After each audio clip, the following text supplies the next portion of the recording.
Hey, this is Mr. H. I'm going to give you a quick rundown on the major features of Classkick that you need to know.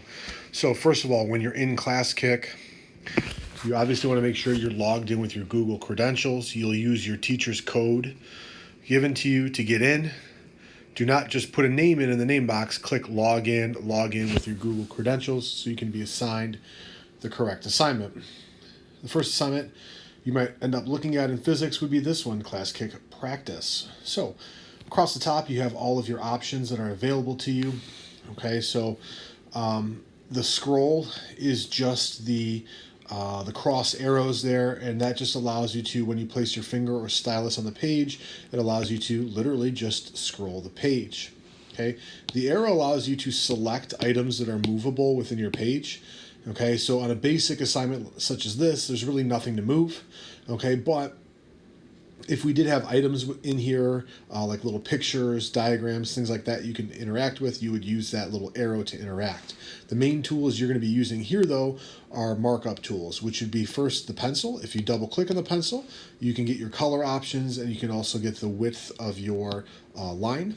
So, right, here's my line, and I can, again, draw my picture.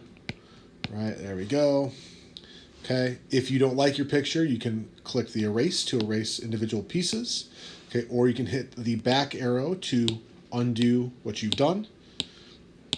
Okay, you can also use the highlighter to highlight. Again, you can change the color and the width of the highlight as well, just simply by double clicking on it. Okay. You can add a text box, so you click the T for text, and that text box is movable. You can select the color of the text, and you can also select the size of the font. Okay, of course, pretty straightforward there. You can change the size of the text box by dragging the corner here. You can make it longer, wider. You can make it longer up and down. Okay, no big deal there. All right. Again, you want to move it, you can click the selector tool, select it, and then again it's movable. Okay, pretty straightforward there. There is the line drawing tool. You can set a line, and the two dots make the points that you can actually select to move. So you can stretch it, and then just by clicking on it you can move it around. Okay, you can change the thickness with the plus and minus. All right, pretty straightforward there. Okay, then there's a couple other options that we're not going to use too much, but you can record a voice recording.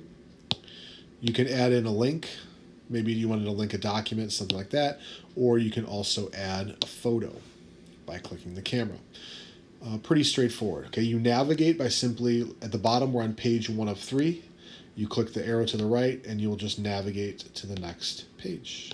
Okay, pretty straightforward there. If you have a question along the way, on the far right-hand side where there's a little hand, you can click the hand. You can raise your hand if you want your teacher to check something or get help.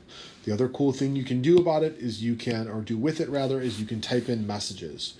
Okay, the neat thing about this is when your teacher is on your page, they are looking at this while you are working on it, and they can type messages back to you, so you can be interacting with your teacher as you are working on the assignment. This is a really valuable and often underlooked tool, so please take advantage of it. Okay, that's basically it for the assignment. When you're done with the assignment, you just click out of it and you go back to your portfolio. And that's essentially Classkick. If you have questions, please ask your instructor, and just really play around with it. That's the best way to learn. Good luck.